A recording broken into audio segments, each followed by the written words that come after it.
Okay, so today's Chumash is, today is the fifth day of the week. Today's Thursday, and we're studying about the Jewish people going down to Mitzrayim, going down to Egypt. So very interesting Chumash.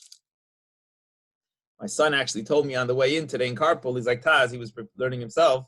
He's like, what are you going to teach today? It's the list of people, a list of names, the family tree,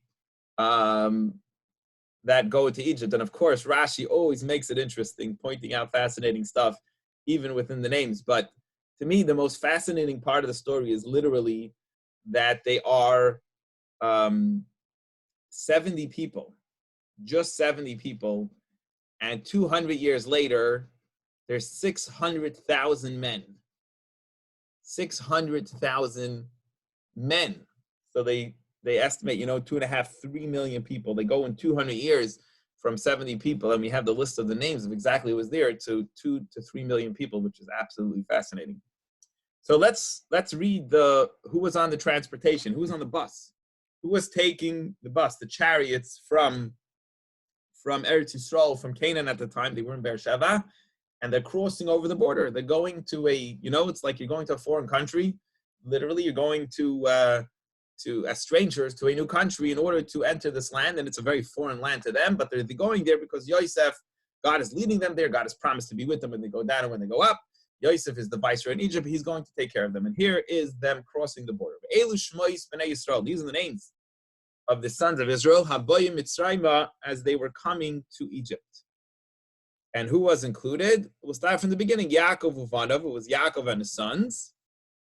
Bechar Yaakov Ruvain, who was the firstborn son of Yaakov, who took the cake, who took the spot, that was Reuven. Reuven is coming, and they're all entering to the land of Egypt. So who is the children of Reuven? Let's start with Reuven. And here we go. We're going to give you the list.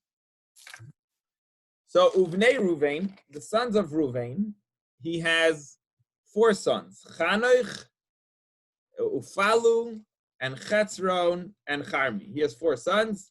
And those are the names exactly he has. We're going to give you the list. We're going to tell you the total. It's an important list and some fascinating stuff. I'm just looking at my other Chumash here that I made some notes. He comes down with four sons together with Reuven. What about Shimon? Uvnei Shimon. Shimon had Yemuel, Yamin, Ohad, Yachin, Tzokar, and Shaul. He had 6 sons. So Reuven had 4. Shimon had 6, large family. And then the Torah throws in something interesting, and Rashi is going to share a fascinating story behind this family list over here. He says that the 6 sons, the Shaul and Saul, all the 6 sons, the son of the Canaanite woman. So that's very weird. Why does it say that Shimon's sons came from a Canaanite woman? And Rashi shares a fascinating story what happened here. Here's what Rashi says. It was the woman that cohabited with the Canaanite. It's not that he married a girl from Canaan, but he married a woman, a Jewish woman, who had cohabited with a Canaanite man. And who is that woman? Jewish woman that cohabited with a Canaanite man. Rashi brings that, obviously he's not making it up, he's bringing down from the Medrash that is his sister Dinah. So very interesting. It's not just his sister from his father, but it's his sister from his mother. Dinah had 6 sons, and when she was about to have another, and the maidservants each had 2, if you remember the story, when she was about to have another boy, she prayed to Hashem it should be a girl to leave her other sister, Rachel, with at least 2 boys. And she turned out to be Dinah. And we all know the story that Dinah went and was hanging out in Shechem. And the son of the guy there wanted to, raped her, wanted to marry her. And the brothers killed all the males in town after telling them to circumcise himself on the 3rd day. Now what happens here is they go in and they kill everyone. Rashi is telling us that part of the story. And they go in to get Dinah. And guess what? Dinah did not want to come. I think if I remember some of the commentaries, because she had a bad rap, she now had cohabited. She wanted to even get married to this guy, and she didn't leave until Shimon swore that he will marry his sister from both the father and the mother till he will marry her, which leads to a whole avalanche of questions that the commentaries address. Shimon, officially the sons of Yaakov kept the Torah before the Torah was given. That's definitely prohibited. It's even prohibited for a non-Jew to marry, even for the Noahide laws, for one to marry their sister from their mother and their father. So if it was maybe only a paternal sister, it might not have been as big as a problem. But now that it's a maternal story, it's a bigger problem. And the commentators will address this. Some fascinating answers that are given is because it's considered like they converted, and converts are not really brothers and sisters. I don't want to get into the whole thing now, but that's one answer that's given. Or he made a promise to her, he had to keep his word. Different ways the commentators want to address. Is obviously very interesting medrash that's brought that on this verse. That again, this is all in the family tree where we pick this up, because Shimon has 6 children, and their mother is the daughter of the Canaanite, and he didn't really marry Canaanite women. It's referring to he married a Jewish girl, actually his sister, who had cohabited with a Canaanite woman, and that's the behind the scenes to that verse. All right, let's move on.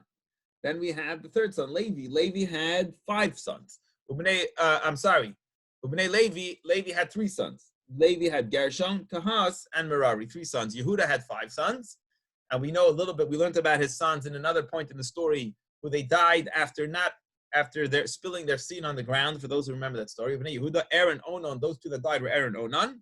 He had a 3rd son who he didn't let his daughter-in-law marry, whose name was Shelah, if you remember that story.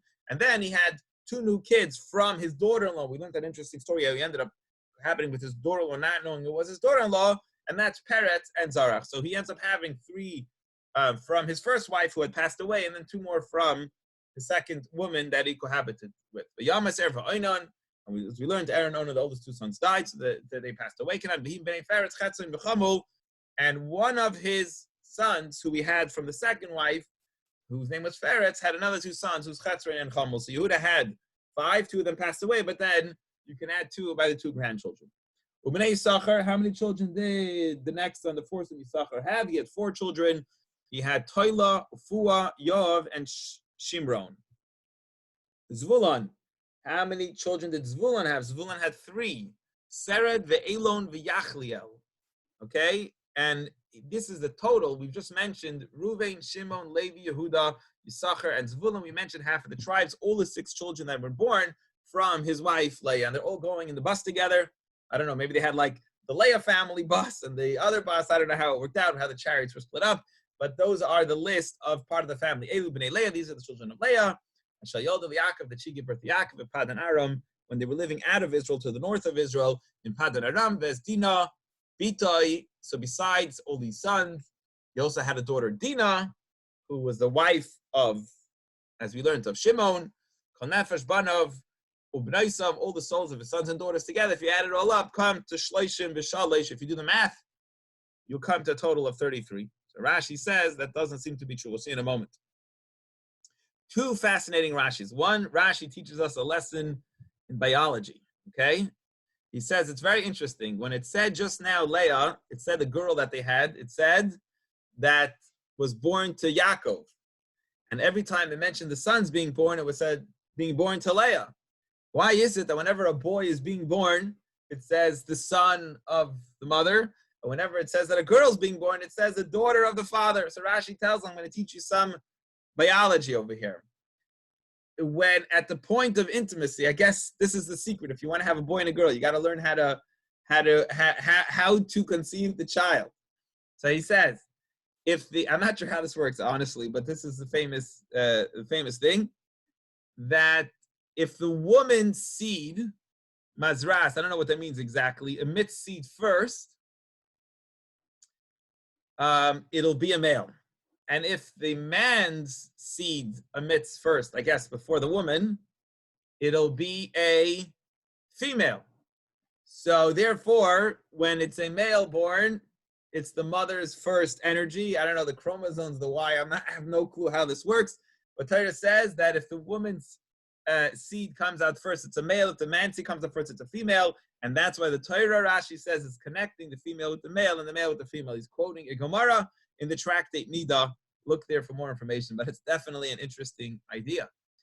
Question number 2. So that's one interesting question Rashi raises: why the girls are connected to the father and the boys connected to the mother. I don't know. I believe I heard people want to, like, if let's say someone has a bunch of boys, they want to have a girl, a bunch of boys. I heard rumors there are ways and things out there, whatever. I have no idea what it means. But here is Rashi telling you part of how the system works. Now, the problem is, there's a problem here. The math seems off because he says that there's 33. And Rashi says, if you do the whole list, who had 4, 5, 6, whatever, you make the list of people, you're not going to get 33. You're only going to get 32. So what is going on with God's math over here in the Torah, or Moses writing down God's math? So he tells you, and if you remember, I told you there were 69 and a half people in Egypt, and he tells you who the half is right here. Rashi says there was a girl whose name was Yocheved. There was a girl whose name was Yocheved. Yocheved will be Moshe's mom.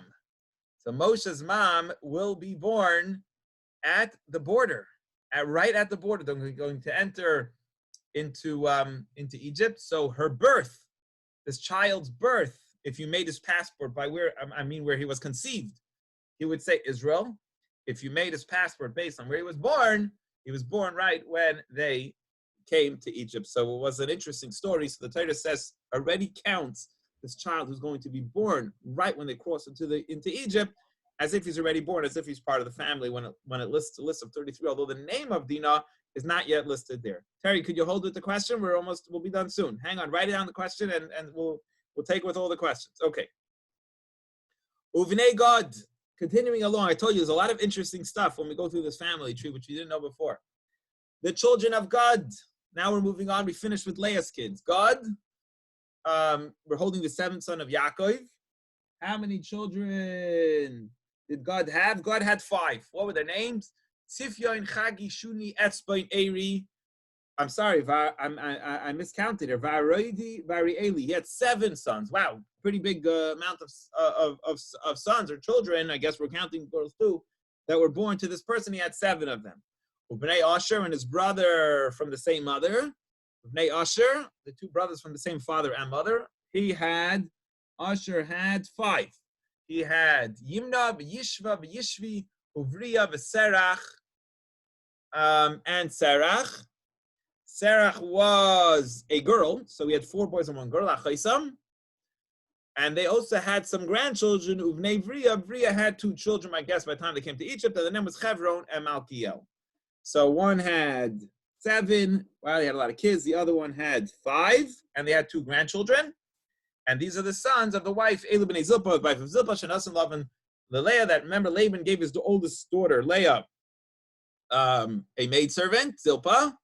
Ubitoi v'teilu das Elu Yaakov, and she gave birth to Yaakov. A total of Sheishas Reinafish, 16 between the sons and the grandchildren.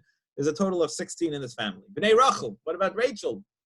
And by the way, again, Rashi points to something interesting. The sons of Rachel, Jacob's wife. It doesn't say Jacob's wife by any of the other women, because Rachel was the Akeres Habayis. She was the mainstay of the house. She was the woman of the house. And she had 2 children, as we know, was Joseph and Benjamin, Yosef and Benjamin. Yosef, and Yosef, interestingly, did not actually come on this transportation moving trip together with the family, because Yosef was already there. He's been there for 22 years. Yosef had from the wife who bore to him his children, her name was Osnas. That was his wife's name, Osnat, the name used today. The daughter of Poiti Farah, Koyen Oin, who was the governor of On, a important man in Egypt. And he named his 2 children, Menashe and Ephraim. So he had 2 children, Uvnei Binyamin and Benjamin. The youngest son had the most kids, interestingly. He had 10 kids. And we learned to Rashi, if you remember, when Benjamin met Joseph, he told him the list of all his names, and the names are all named of the fact that he lost his brother. If you remember, Joseph started crying and had to run out of the room when he heard the names of the children. And what are the names? What are the 10 sons' names? Bela, Vecher, Vashpel, Gera, Benaman, Achi, Verosh, Mupim, Bechupim, Be'erd, and the name of the sons of Yosef. Those are 10 children in the family. So Rachel gave Yaakov, Rachel, she had Yaakov, Nefesh, Arba'asar, she had 14 sons. So far, one has 33, one has 16, and one has 14. Uvnei Dan, and what about Rachel's maidservant that her father gave her? Uvnei Dan, Dan had only one son, Chushim, Ubnei Naphtali, Yachziel, Beguni, V'Yetzer, V'Shilim. He had four. Elim Bnei Bila. These are all the sons of the fourth wife, the maidservant of Rachel. And it was Bila Sharasan Lavan Aracha that Laban gave to Rachel. Bita tell us Eli Yaakov when that first Shiva. She gave a total of 7 children came from that marriage. And the total number, who on the border, when they come to the border control, they say, how many people you got? All the souls that came out of Yaakov to Egypt, excluding his wives, not counting just the sons and their and his grandchildren. Shishim b'sheish were 66. And Rashi will tell us, Yulban, why 66? I thought the rabbi said that there were 70 there. I'm not lying, because there were 66 people of his children on the bus getting into Egypt. But don't forget, there were some that were already there, where we know that Yosef was already there. He's not making the border crossing trip. And Yosef has 2 sons, so add another 3. So now you're at 69. And then you also got Yocheved, who's being included in the 70 because I guess she was so close to being born. They already gave her a passport. Even maybe she's in the uterus, and she is part of the number of the 70 that we're counting that are considered like they went down to Egypt. An example that I was thinking as I was learning, I don't know if this is correct or not, but like prophecy ended with the destruction of the first temple, I'm sorry.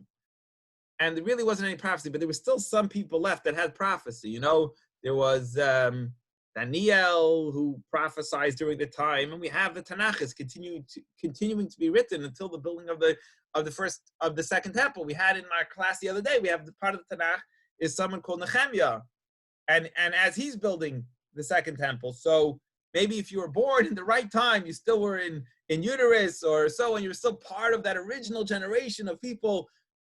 You were considered, like Holocaust survivors. Maybe if you were born the day after the Holocaust, your family left, you would still have the mentality of a Holocaust survivor. You would still be part of that idea. I don't know if it makes sense or not. I thought that I had. So they are 66 plus 4 people who are entering Egypt. And Rashi makes the connection here exactly how the plus 1 of Yocheved and the plus 3 of Yosef and his 2 sons. One question is, where are the girls? Rashi addresses that. So what happens? Oh, where are the girls? And we learned there was a debate that remember we asked who the brothers married, and according to one opinion, they married their sisters. Do you remember that? We learned that in one of the classes a while ago. Rashi brought that. Whoever was here with us at that time would have learned that they were married to their sisters. So what happened to them? I mean, daughters and girls, and they were twins officially, according to the commentary. It says according to one opinion, there were no sisters. They married local Canaanite women, and there were not. This is like a mainly boys family. I know, like my sister-in-law has 5 boys, no girls.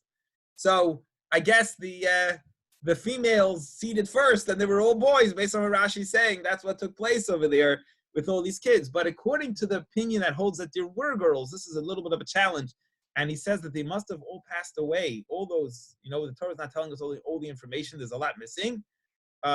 Those that are of opinion that every son was born with a twin girl, we have to say that they passed away. There's no other way to learn it, I guess. Before they came down to Egypt, you'll have to say that, which is maybe why the other opinion wants to say that it was an mostly boys family, and that's it. And they married local girls. That probably would be part of the reason why he would argue, because what happened to them. Anyway,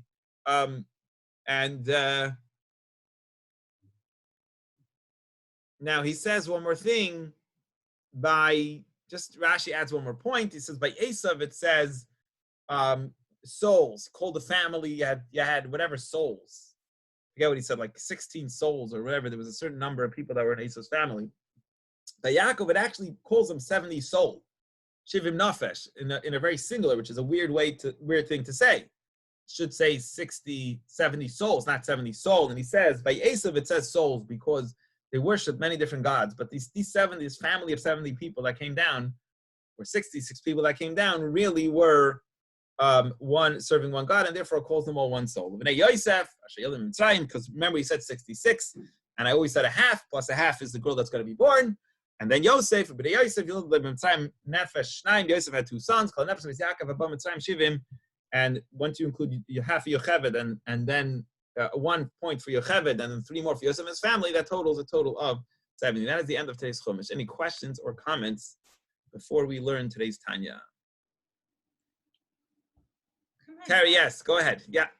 Okay, they don't mention any of the women, right? They're mentioning only the names of the 12. It says besides their wives. It doesn't even count Yaakov's wives. Correct. In the list, it says that there were women there, but he's listing to you the direct offspring of Yaakov.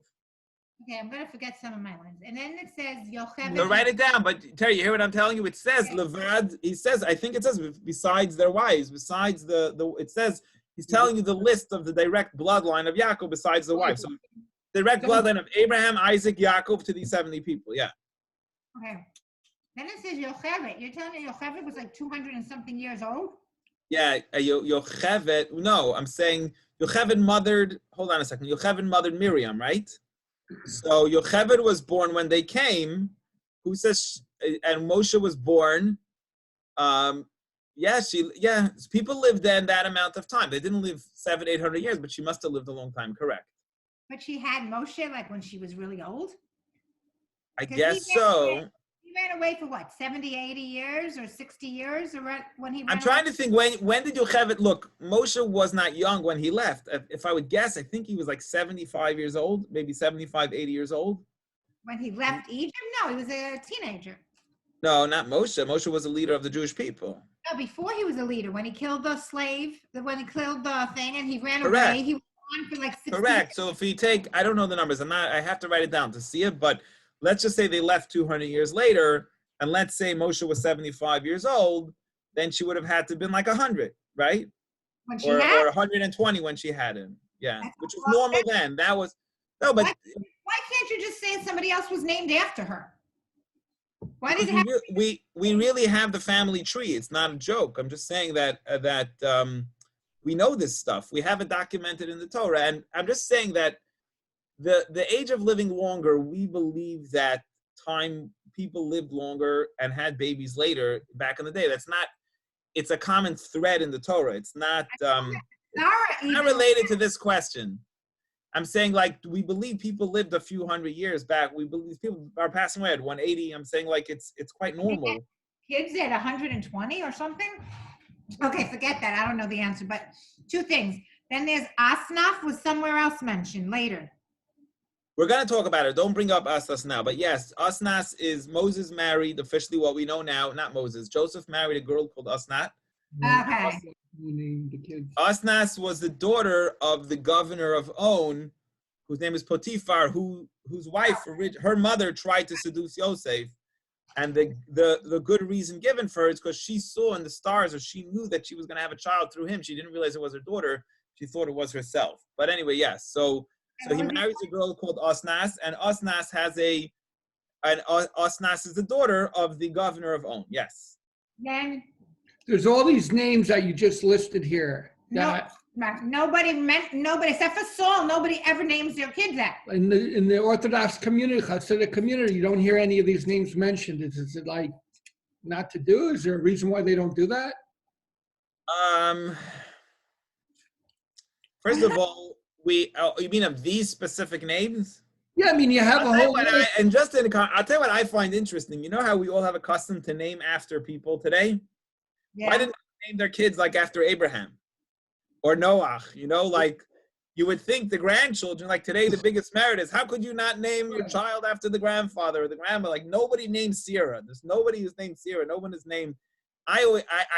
One of the theories I have in my coming up, again, I really don't know, but I'm thinking is that like they knew how to get in touch with the soul of the person, and each soul was very different back then. Today we're kind of reincarnations of earlier souls, so everyone had to really come up with the name. And by the way, it's always the mothers giving the name, not the fathers. By the way, just saying that we keep on having most of them. Besides, I think Yaakov maybe by Binyamin changes the name from what made it similar to what his wife gave it. The mothers are the ones really giving the names of the children, which is fascinating. So, yeah, I'm saying the names were unique. Some of them, Asnat, by the way, is a common name, is a name today. I believe it's an Israeli name. Asnaf is. Asnat is, but all the 12 tribes and Yaakov, Avram, we do name tons, but we don't name after their children. Oh, another question. Yes. Rashi knew how to get Yep. boys Yeah. versus girls. How come he only had girls? What? Oh, Did you- my. That's why he knew. I don't know about That's why that. he knew. Rashi's not making it up. He's just quoting from the Medrash. I'm just saying, but that's funny point. He only had girls. You're right. If he knew, why didn't he have boys? I don't know. Good question. That's Okay, a funny thought. Yes, Rashi we know had just I think only girls. Yeah, very cool. Good point, Terry. Yes, David Jaroshel. Very interesting that we're talking about Asnat, because I have someone who's a very wise woman, and his husband was Israeli and wanted to name the daughter Asnat, and she resisted. She resisted tremendously. So you're right that the mother should have the naming rights to the kids, but she really was against it. So it's interesting that it's coming up. But The women my say, question is- what do you mean? I had the baby. Of course I have the rights to name the kid. Right, I agree. I agree. See, that satisfies all the other stuff that's not so woman friendly in the Torah. But Okay. so It makes my up. It question is- makes and up for them having to carry the baby for 9 months. You're saying exactly. That's they get fair. the name. Okay. Sure, naming rights. So obviously, if Asnat was not, if she was Egyptian, so how did Manasseh and Ephraim become Jews? Were Great. they ever Great converted? question. We're going to deal with that. Yaakov, I think in the Rashi is going to say when Yaakov is about to bless Manasseh and Ephraim and he backs out, he forgets what he wants or he switches his hands. Yossi is going to suspect that his father thinks about him, that he married like a kind of an illegitimate wife and his children are therefore questionable. And he's going to Questionable Mamzerim or questionable Yehudi? the woman never fully converted, accepted Judaism. Who knows? Right. Maybe she was married to another guy. I'm saying like he's going to go. Maybe there was no marriage done. Maybe it was like a concubine, and he's going to run and get. And we'll learn about that there. So make sure you're here that day. You got to stay every day to make sure you're here for the next few weeks. Okay. Awesome Good. point, though, David. Thank you. Great question. We'll deal with it. We'll come to it. Any other questions or comments? All right, let's move along. Tanya. We're going on to a new part in Tanya, and I want to just say this. You want to know